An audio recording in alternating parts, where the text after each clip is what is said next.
morning, YouTube. It's about 6:30 a.m. I'm in beautiful Carter County, Tennessee, heading to a job site where we will be removing the existing Payne 2-ton heat pump and installing a Aries 2.5-ton heat pump. So it should be a lot of fun. Stay tuned. Here is the existing return grill. I did a airflow test just then and it says 378 CFM. You can barely feel the flow.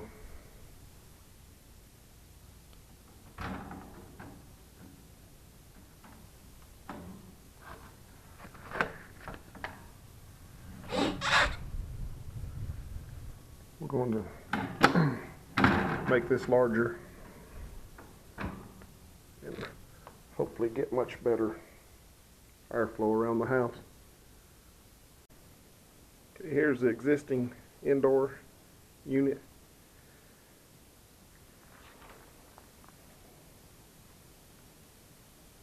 Reckon that trap's deep enough?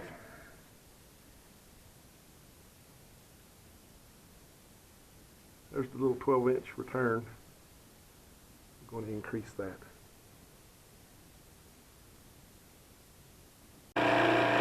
Okay, recovery is about complete. Hopefully the next shot will be all this old stuff laying in a pile outside. Alright, the hard part's done, right? Air handler, heat pump.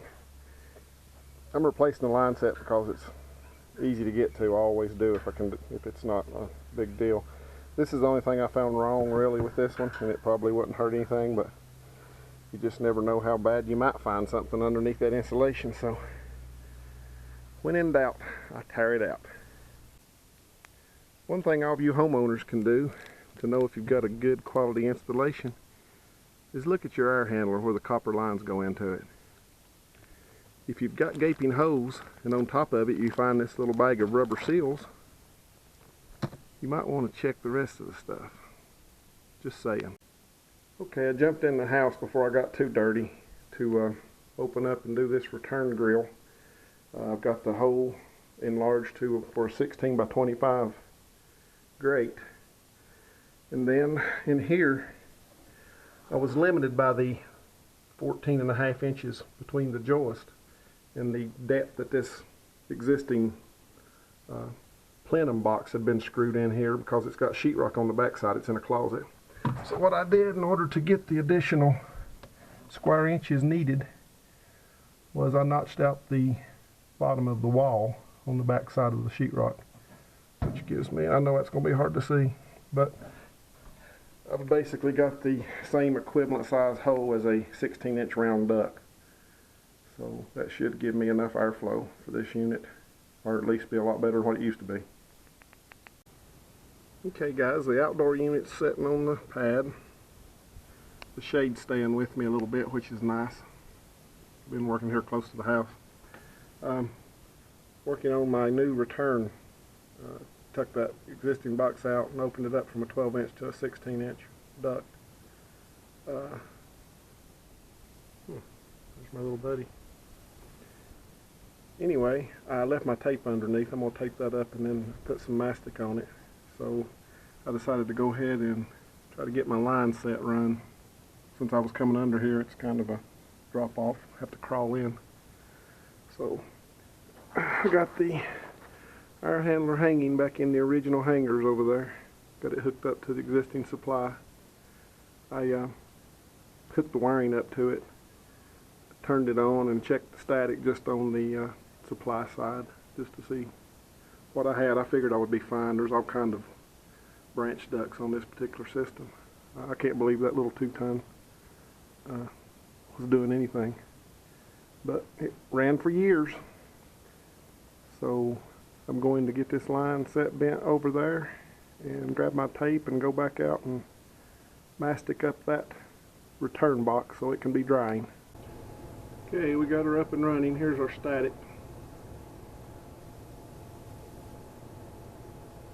0.27 on the return, 0.05 on the supply. Total static of 0.3, 0.32. Oh. It's been a long day. Well, finished up. She's just satisfied. There's the new larger return grill.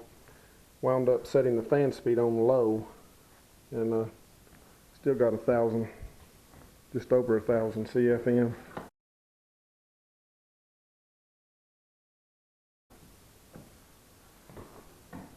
The husband seemed real interested in the eye manifold, so I did him a report and printed it.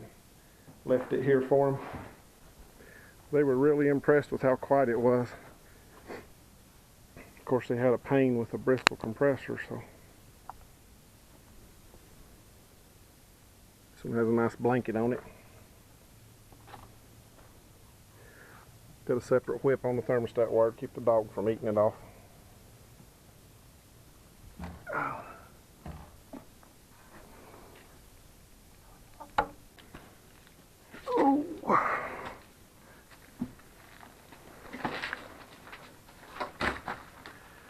Oh, got our drain float switch. I've vented it since it's such a long run. I was afraid it might get a sag in it someday or something. But it drains good now. Got everything puttied up.